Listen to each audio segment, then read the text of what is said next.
देखिए आशीष, मार्केट क्या करता है, मार्केट वो डिसीजन पहले ले लेता है। वो मतलब फेड के चेयरमैन की वेट नहीं करता, वो पहले ही बोल देता है कि देखिए आपने तो हमको बता दिया कि ये पिवट है। वो जो वहाँ की जो यूएस मार्केट है और जो उनकी जो बॉन्ड मार्केट है, वो एक पहले ही आपको एक इंडिकेशन दे देती है। तो अगर आप यूएस मार्केट में बॉन्ड मार्केट का एक मूव देखेंगे तो बॉन्ड मार्केट पिछले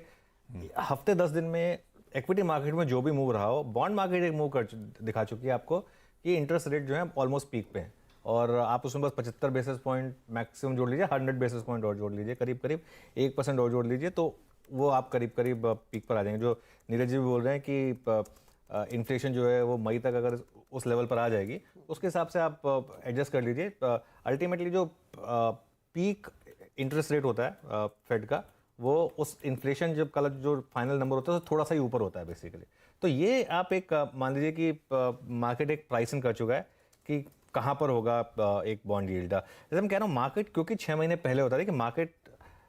6 महीने पहले एक बॉटम इसलिए बनाया था मार्केट ने क्योंकि मार्केट ने प्राइसिंग कर लिया था कि ये जो एग्रेसिव 3-4 रेट हाइक्स होंगी ये लास्ट रेट हाइक्स होंगी। अब जो मार्केट का एक्शन होगा वो मार्केट ये प्रिपेयर करेगा कि रिसेशन आ रहा है कि नहीं आ रहा है यूएस में। सबसे बड़ी चीज़ वो है अल्टीमेटली कि रिसेशन है कि नहीं है, क्योंकि कई कंपनियां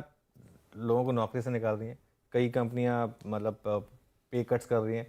कई कंपनियों ने बोल दिया कि बस अब वर्क फ्रॉम होम पूरा कंप्लीटली खत्म हो चुका है, अब आप ऑफिस आइए काम करिए, और बड़ी बड़ी कंपनियां ऐसा कर रही हैं यूएस में। तो ये कहीं ना कहीं जाकर ये जो जितनी स्पेंडिंग रही है पिछले 1.5-2 साल में, वो बेस भी उनका काफ़ी ऊपर आ गया, तो वो कहीं ना कहीं जाके इम्पैक्ट करेगा। और ये मार्केट अब उस चीज़ को प्राइसिंग करने की कोशिश कर रहा है, और इसके लिए अगले कुछ दिनों में देखना होगा कि किस तरीके से आप ये जो ग्रोथ स्टॉक्स हैं ये किस तरीके से बिहेव करते हैं यूएस में, अगर रिसेशन का यहाँ पर मतलब वो वरीज बढ़ेंगी तो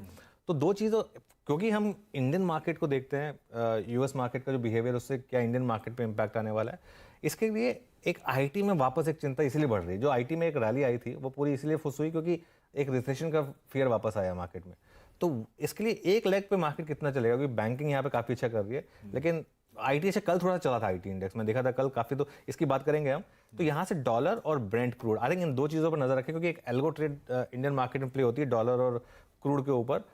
तो उस पर नजर होगी। लेकिन फिर वही बात है, मुझे ऐसा लग रहा है जिसे कहते हैं ना सिक्स सेंस, कि ग्लोबल मार्केट एक कहीं ना कहीं एक पीक के करीब है, और ये वैसे ही 2022 का एंड हो रहा है, तो एक 2023 में जब कैलेंडर ईयर चेंज होगा। अच्छा, एक बहुत इंटरेस्टिंग चीज़ मुझे एक सुबह बात हो रही थी कि ये कभी ऐसा नहीं हुआ कि इंडियन मार्केट ने लगातार 9 साल गेन किए हों। अगर हम ये आज पॉजिटिव बंद होंगे तो 8वां लगातार साल होगा जिसमें गेन्स के साथ बंद होंगे, सेंसेक्स गेन के साथ बंद होगा, 8 लगातार साल। और हालांकि हिस्ट्री कम है हमारी मार्केट की, लेकिन कहा जाता है कि कोई भी मार्केट लगातार 9 साल ऊपर नहीं जाती है, 8 साल मैक्सिमम होता है। 8 साल के बाद एक कंसोलिडेशन डिक्लाइन कुछ ना कुछ आता ही है, तो वो भी एक हो सकता है कि एक ट्रिगर बने, कुछ भी ट्रिगर बने, लेकिन एक गट फीलिंग भी होती है, कई बार आपको लग रहा है कि आप मार्केट जो है ना थोड़ा सा एक पीक आउट के जोन में है। इसका मतलब ये नहीं है कि ये यहीं पर रुक जाएगा, हो सकता है कि फर्स्ट हाफ में रैली कंटिन्यू हो, अगले साल सेकेंड हाफ में मार्केट डिक्लाइन करे, ये भी पॉसिबल है, लेकिन बहुत फैसिनेटिंग होने वाला है 2023 मेरे ख्याल से।